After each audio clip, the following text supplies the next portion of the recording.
Fihis nanti di. Kenapa kita membangun rumah sakit tipe D di sana? Karena Sayyidiman ini kan terlalu berat sudah bebannya. Ya. Yang kedua juga biar kalau ada 2 rumah sakit kan bisa saingan. Nanti kono ya, gitu. Ada apa kompetitor?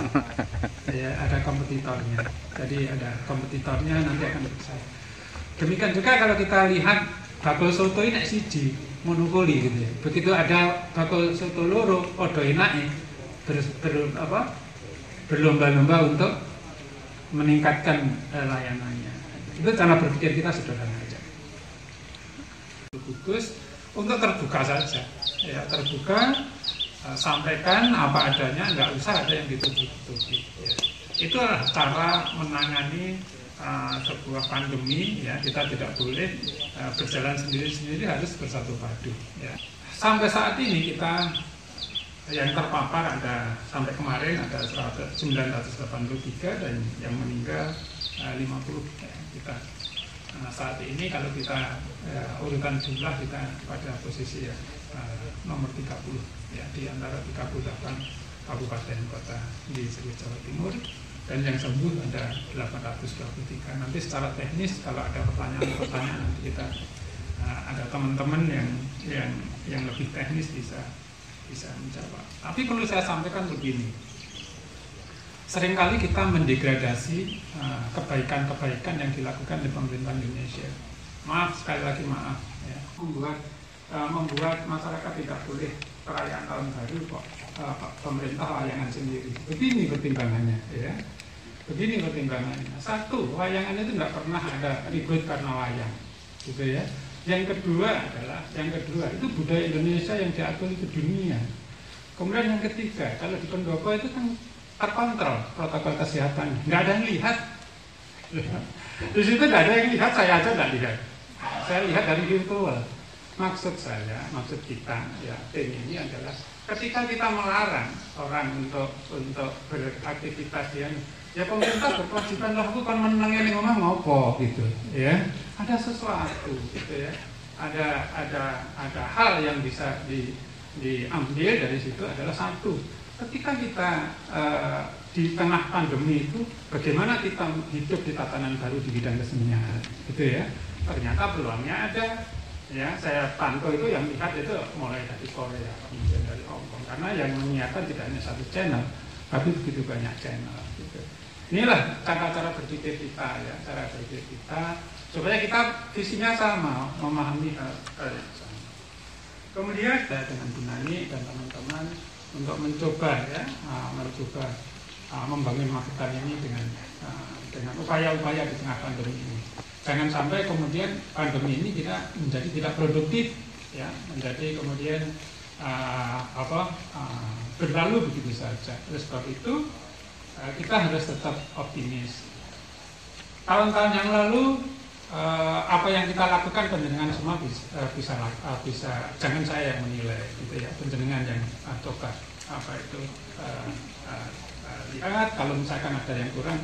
Saya mohon maaf kemudian nanti diberi masukan sehingga kami bisa melakukan sesuatu yang lebih baik.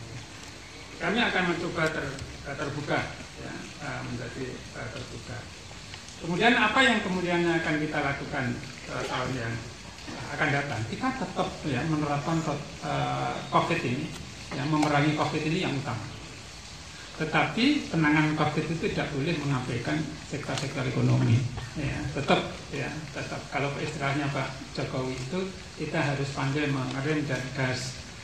Ketika habis libur biasanya ya 3 pengalaman libur hari raya, kemudian 17 Agustus dan kemudian ini pasti ada penambahan. Oleh sebab itu kebijakan kita anak-anak sekolah kita belajar dari rumah. Ya, belajar dari rumah dulu seminggu ini kita lihat untuk tidak tatap muka dulu. Dengan penerapan protokol kesehatan ketika di luar, di dalam biasanya kan longgar.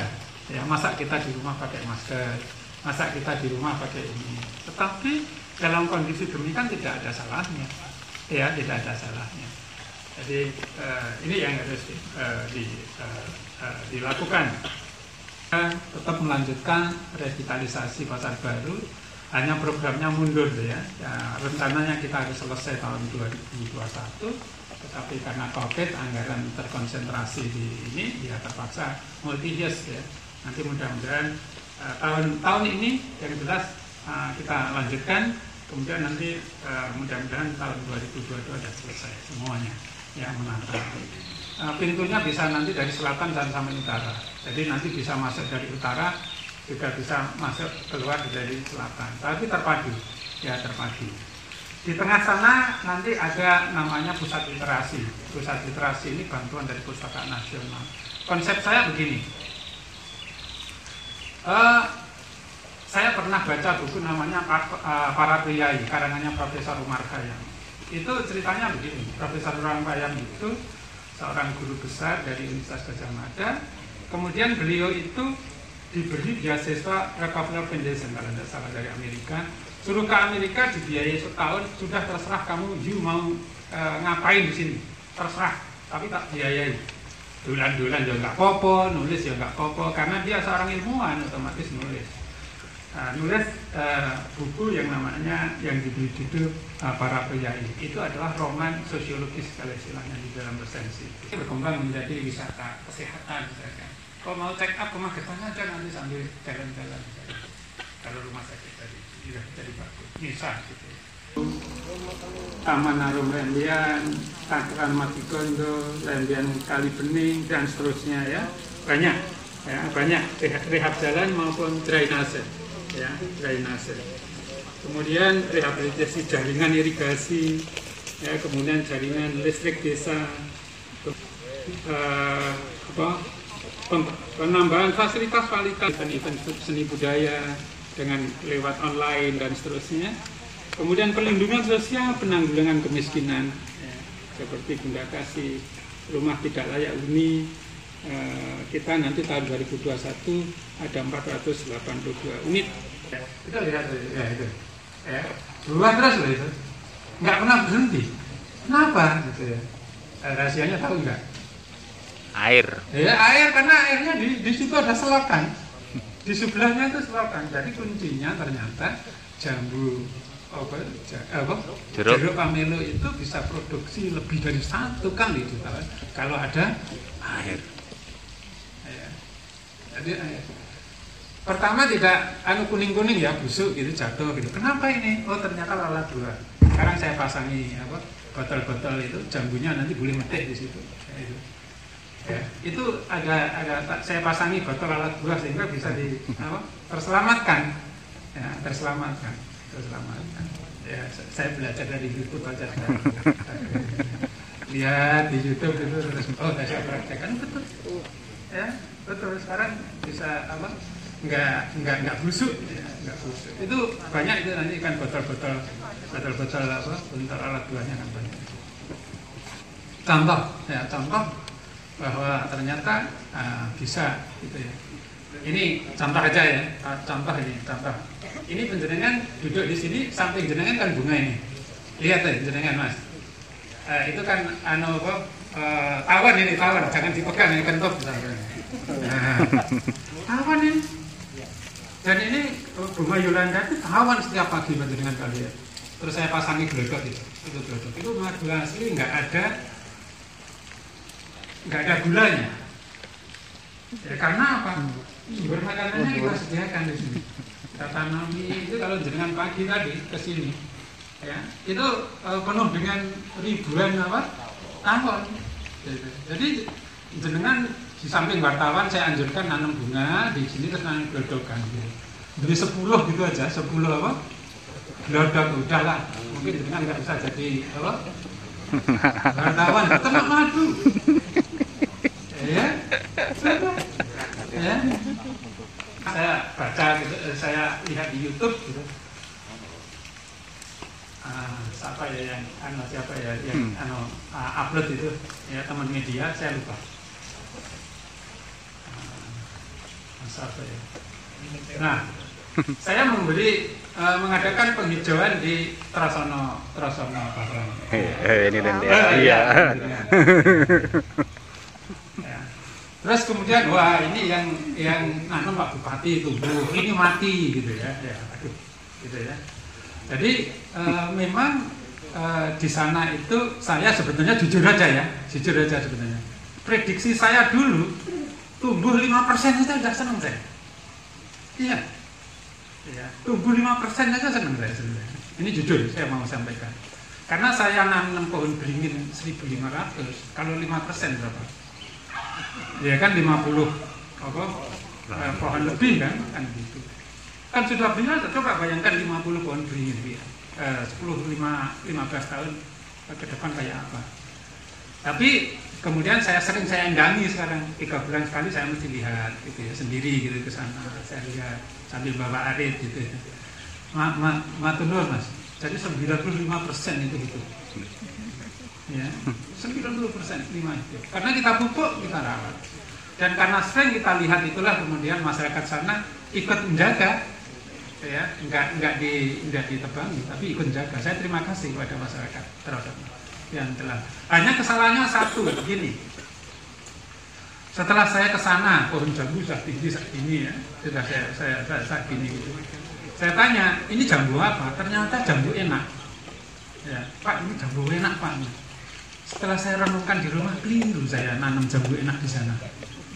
Maksudnya apa? Maksudnya jambu ini adalah untuk sebagai buffer kera-kera yang kalau musim kemarau cari makan, sehingga kemudian makan petani. Kita tahan, kalau di situ makanannya penuh kan tidak akan turun.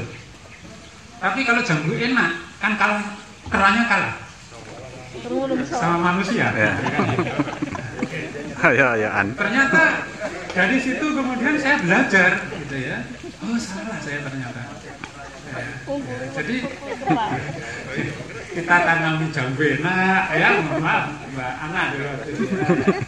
Maksudnya kita tidak sejauh itu, saya tidak salah sih. Ya, jadi ada pohon nangka, ada apa gitu. Tetapi lain kali nanti kalau penghijauan jambunya kelutuk sing isinya akeh. Jadi ya, biar enggak rebutan. Ya, itu ternyata kita di situ bisa belajar ya, sambil belajar. Oh iya, salah ternyata saya. Dan alhamdulillah atas kemudian kontrol penjenengan kemudian bisa tumbuh ya di sana. Saya membayangkan 10 tahun yang akan datang, insya Allah itu akan muncul sumber-sumber air yang sangat luar biasa yang akan menjaga kelangsungan mata air. 10% PAD-nya yang bisa kita gunakan untuk membangun itu aja masih digunakan yang lain-lain, kecil sekali. Kalau kita mengandalkan PAD yang hanya 200 miliar itu setelah dipotong sana potong, dalam artian potong itu bukan potongan, dikurangi untuk kegiatan-kegiatan yang lain ya, itu susah, baik itu kewajiban mandatori maupun program-program unggulan kita. Sebab itu ini kita harus berupaya kemudian ke depan bagaimana kita bahasa jurusnya pencak itu meminjam tenaga lawan, kemajuan tetapi dengan tenaga dari luar yang kita padukan di sini. Jadi, di bidang pendidikan, di bidang pendidikan nanti insya Allah kita sudah kerjasama dengan UNESA, Pak Rektornya juga sudah agresif banget. Mudah-mudahan kalau tidak ada alam bintang tahun ini, mudah-mudahan bisa dibuka gitu ya. Mudah-mudahan beliau sangat agresif ya Pak Rektor UNESA itu. Sering saya katakan di beberapa kali di berbagai kesempatan, saya itu hanya niru Jogja aja gitu. Jogja itu bisa maju seperti sekarang, IPM-nya paling tinggi se-Indonesia itu karena visi dari pemimpin ya, visi dari pemimpin. Visi dari Sri Sultan Hamengkubuwono ke-9 dulu. Beliau lulusan Leiden, walaupun tinggal skripsi waktu itu dipanggil pulang karena ayahnya sakit-sakitan, merasa tidak umur panjang, kemudian dipanggil pulang. Apa yang dilakukan Sri Sultan? Ya, waktu merdeka, DIY itu sebetulnya bisa saja berdiri sendiri sebagai kerajaan, ya kan? Tapi tidak dilakukan oleh Sri Sultan sendiri. Saya bagian dari Republik. Pertama kali raja di Nusantara yang menyatakan dukungannya pada Republik. Mas sepeda, Begitu dapat beasiswa sudah bisa kuliah. Kalau orang Magetan bisa orang miskin kuliah? Nggak bisa. Nggak bisa. Nah, kalau di sini ada perguruan tinggi, orang miskin kan sekolah bisa kuliah. Karena apa? Kemiskinan itu paling mudah dipotong itu dari pendidikan. Paling mudah. Ya, dengan pendidikan. Ya, orang miskin akan tetap bodoh dan orang bodoh akan tetap miskin. Seorang ahli mengatakan begitu. Caranya mutus gimana supaya tidak bodoh? Nah, sekolah. Kan gitu. Nah, itulah. Ini sudah jadi ya, pembangunan embung. Terus nanti kita akan buat pembangunan sumur air, ya rehab saluran irigasi ya di 12 lokasi. Kemudian triple agro yang saya sampaikan tadi, ya.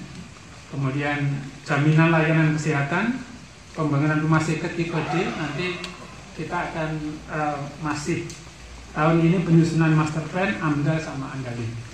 Ya, tadi nanti multi-use, ya multi-use nanti di. Kenapa kita membangun rumah sakit tipe D di sana? Karena Sayyidiman ini kan terlalu berat sudah bebannya. Ya. Yang kedua juga biar kalau ada 2 rumah sakit kan bisa saingan. Api kono kalau ya, gitu. Ada apa kompetitor? Ya, ada kompetitornya. Jadi ada kompetitornya nanti akan bersaing. Demikian juga kalau kita lihat bakul soto ini siji monopoli gitu ya. Begitu ada bakul soto loro podo enake berlomba-lomba untuk meningkatkan layanannya. Itu cara berpikir kita sederhana aja. Itulah arti sebuah persahabatan, arti sebuah niat kebaikan. Terima kasih atas segala perhatian panjenengan. Ada kurang lebihnya mohon maaf. Wassalamualaikum warahmatullahi wabarakatuh. Waalaikumsalam warahmatullahi wabarakatuh.